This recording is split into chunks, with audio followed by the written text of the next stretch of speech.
The main reason is that during that crisis, with patience and discipline, I resisted the temptation to apply every global theory blindly.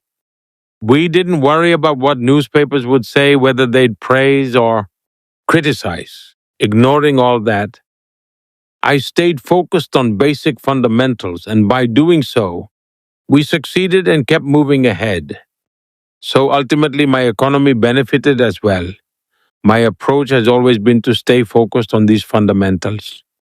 Another strength is my risk-taking capacity. I don't worry about potential losses for myself. If something is right for my country, for the people, I'm always prepared to take the risk. And secondly, I take ownership of my decisions. If something goes wrong, I don't shift blame to others. I stand up, take responsibility, and own the outcome. When you take ownership, your team also becomes deeply committed. They know this person won't let us down, won't abandon us. He'll always stand with us. Because they see I'm making honest decisions, not for myself, but for the nation. I've openly told the country from the start I'm human. I can make mistakes, but I won't act with bad intentions. People remember those words clearly. Even if something doesn't go as planned, they trust that Modi's intentions were right. They think he probably meant to do something good, even if it didn't work out. So society sees and accepts me just as I am. You gave a powerful speech on AI a few weeks ago at the AI Summit in France. In it, you spoke about the talent pool for AI engineers in India. I think it's probably one of the biggest pools of brilliant engineers in the world. So, how can India become the leader in the space of AI? Currently lags behind the United States. What does it take for India to start winning and leading the world in AI? One thing I'm about to say might sound strong, and it may even upset some people. But since you've asked, I'll speak openly from my heart. No matter what the world does with AI, it will remain incomplete without India. I'm making this statement very responsibly. Tell me,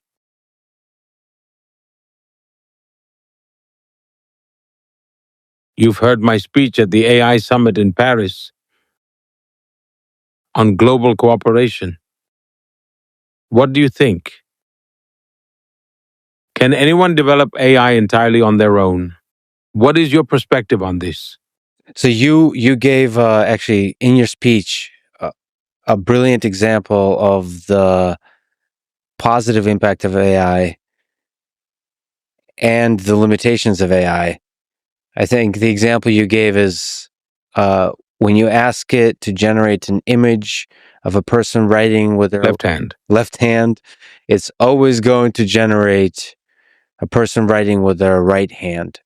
So in that way, the West creating an AI system where India is not part of that process is always going to generate the person with the right hand.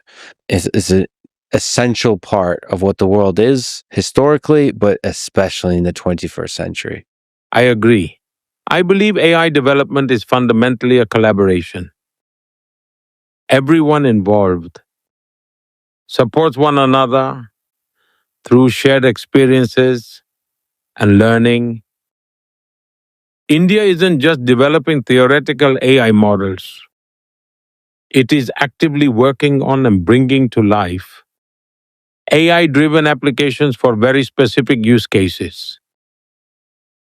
To ensure that GPU access is available to every section of society, we have already created a unique marketplace-based model to ensure its broad accessibility. A significant mindset shift is taking place in India.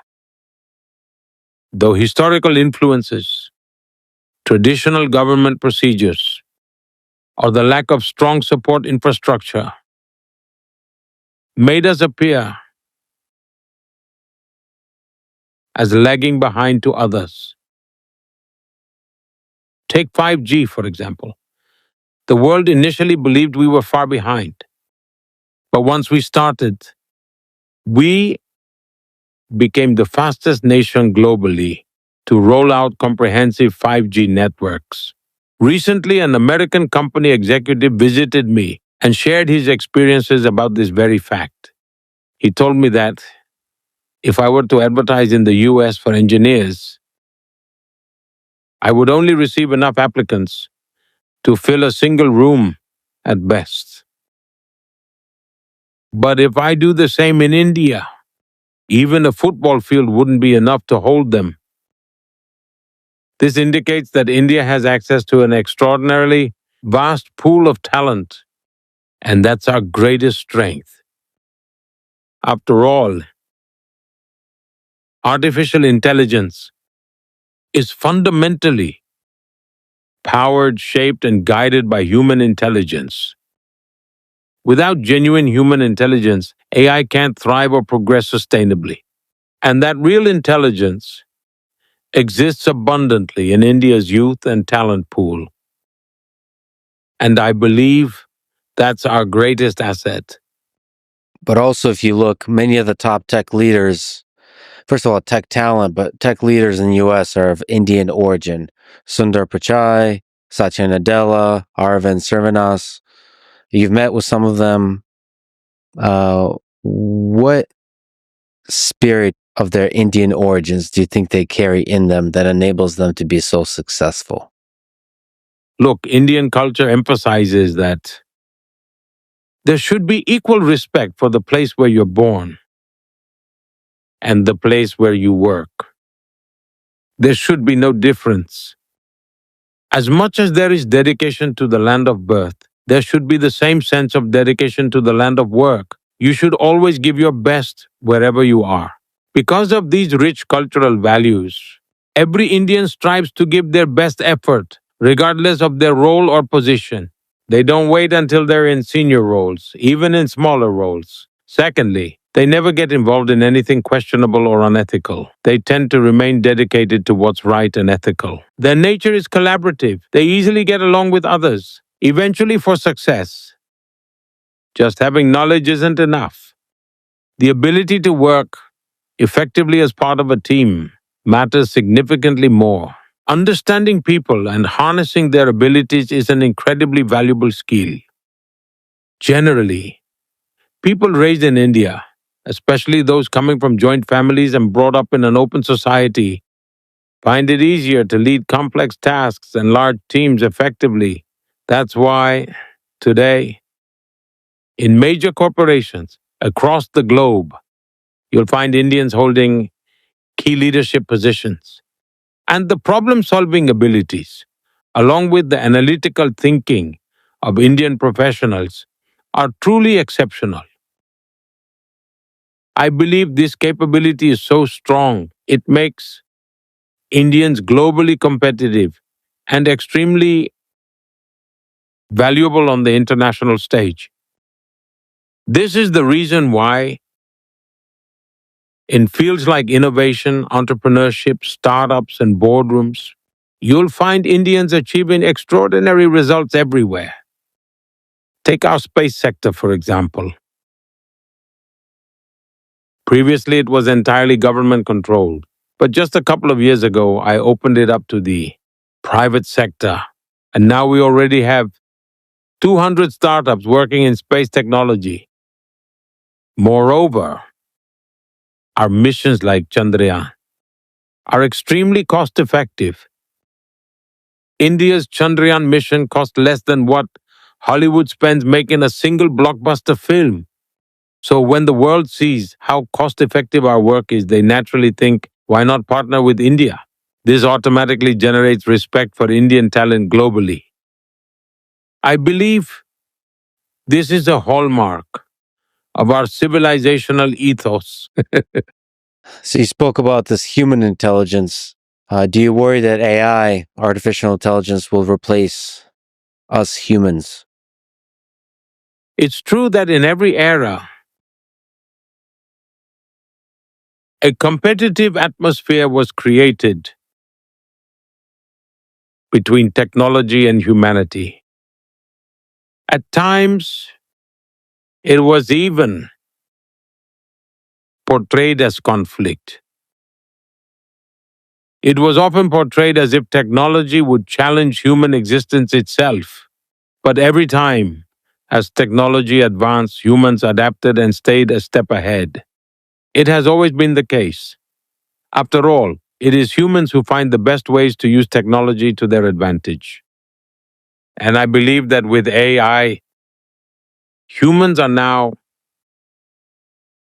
being forced to reflect on what it truly means to be human. This is the real power of AI. Because of the way AI functions, it has challenged how we perceive work itself.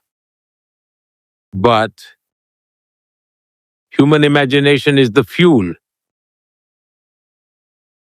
AI can create many things based on that. And in the future, it may achieve even more. Still, I firmly believe that no technology can ever replace the boundless creativity and imagination of the human mind. I agree with you. It does make me and a lot of people wonder what it makes humans special, because it seems that there's a lot that makes humans special.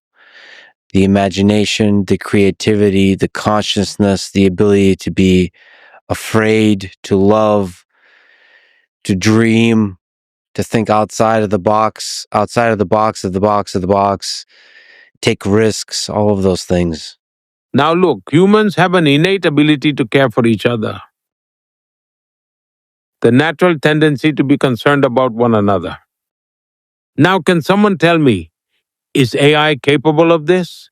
This is one of the big open questions of the 21st century. Every year, you host the Pariksha Parchacha, where you interact directly with young students and give them advice on how to prepare for exams. I watched a bunch of them. So you give advice on how to succeed in exams, how to manage stress, all those kinds of things. Can you explain at a high level the different exams that students in India need to take in their education journey and why it's so stressful? By and large, a strange mindset has developed in society today. Even schools measure their success by students' rankings.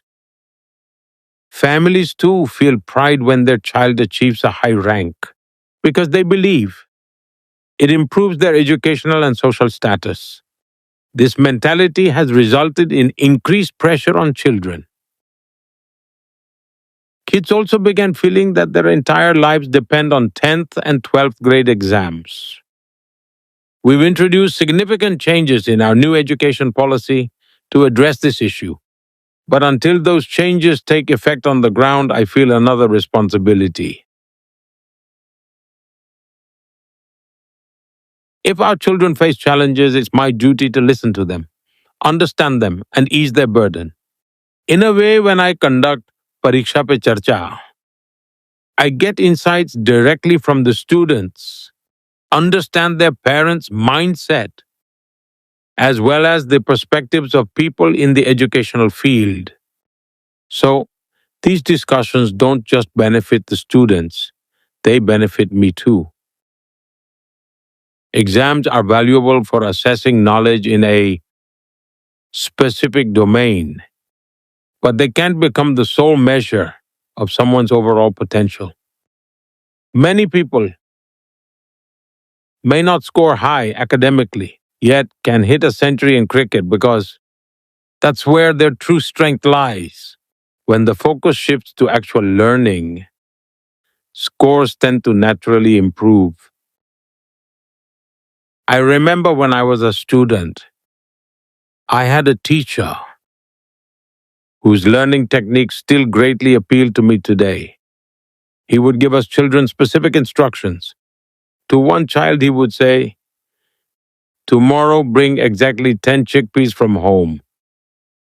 To another, he might request, "Bring 15 grains of rice, no more, no less."